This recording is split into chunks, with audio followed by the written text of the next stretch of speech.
Snow fell lazily over the city streets, covering the world in a soft white calm that didn't reach the heart of Emily Cross, the CEO of Crosstech Industries.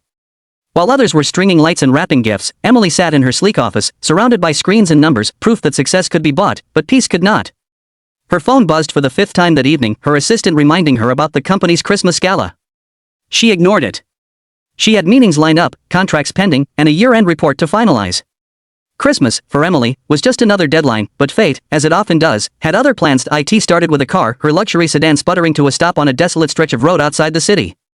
Snow thickened, visibility faded, and her phone battery blinked red. Emily cursed under her breath, stepping out into the cold, heels crunching against the frozen ground. She wasn't used to being helpless. She wasn't used to waiting.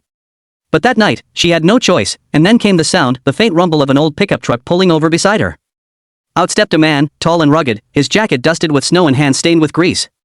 His little girl peeked from the passenger seat, eyes wide and bright under a pink woolen hat. "You okay, ma'am?" the man asked. "Looks like your car's had enough of the cold." Emily hesitated. She didn't trust strangers easily, especially ones who didn't wear suits or carry business cards. But something about his calm tone, the innocence in his daughter's eyes, made her nod. "I'm fine," she said stiffly. "It just won't start." He smiled slightly. "Well, lucky for you, fixing things is what I do best. Name's Jack. That's my little helper, Lily." "Hi." Lily beamed. "Daddy can fix anything. Even Santa's sleigh if it breaks." Emily almost smiled, but caught herself. "That's reassuring." As Jack bent under the hood, Lily hopped out and started humming Christmas songs, her breath forming clouds in the cold air. The warmth in her voice contrasted sharply with the freezing night. For a moment, Emily forgot her deadlines, her board meetings, her endless emails.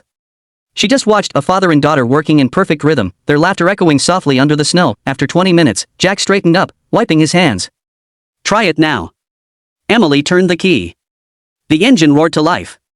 Relief flooded her. "Thank you," she said, pulling out her wallet. "How much do I owe you?" Jack shook his head. "Don't worry about it. It's Christmas Eve. Just glad to help." But Emily wasn't used to kindness without a transaction. "No, I insist." "Ma'am," he said gently, "some things don't need a price tag." She didn't know what to say. As she drove off, she caught Lily waving in the mirror, her tiny hand covered in a red mitten. Something in Emily's chest stirred, a flicker of warmth she hadn't felt in years. The next day, Emily couldn't focus. Every spreadsheet, every deal, seemed empty. She thought about the mechanic and his little girl, about how easily they smiled despite having so little. Her assistant's voice barely registered as she handed over the gala program. "Everything's ready, ma'am. But we're still missing the charity sponsorship. You wanted to finalize it today?" Emily sighed. Charity. Another checkbox on her corporate image list. "I'll handle it later," she said automatically, but as she looked out her window, at the snow-covered city, at families walking hand in hand, she realized she didn't want to handle it. She wanted to feel it, so she did something completely unplanned. She got into her car and drove, not toward her penthouse, not to her office, but back toward the mechanic's garage. It was small, tucked behind a diner, lights dim but warm inside. Lily was sitting on the floor with crayons, drawing what looked like Santa fixing a sleigh. Jack was working on an old van, humming softly. "Back again," he said, surprised but smiling. Emily nodded awkwardly. "I wanted to thank you properly. And maybe, ask for another favor." He raised an eyebrow. "Another car problem?" She hesitated. "Not exactly. I need help fixing something else." He looked at her closely then, seeing what she meant but couldn't say. For the next few days, Emily found reasons to visit. She brought coffee, parts, even cookies that Lily insisted on decorating herself. Each visit chipped away at the walls she'd built. She learned Jack had lost his wife 2 years ago. That Lily still left cookies by the window, believing her mom helped Santa in heaven. That Jack worked long hours not for money, but to keep Lily's world bright, and in return, they learned about Emily, the woman who had everything, except peace. As Christmas drew closer, she found herself laughing more, staying longer. She helped decorate their tiny tree, clumsily stringing lights while Lily corrected her every move. "No, Miss Emily, it has to sparkle from the heart," the little girl said seriously, making Emily laugh until she cried. When Christmas morning came, Emily didn't wake up alone in her penthouse for the first time in years. She was in Jack's cozy kitchen, sipping cocoa while Lily tore through presents, one of which Emily had bought, a new set of art supplies. "Do you ever miss it?" Jack asked quietly, watching her.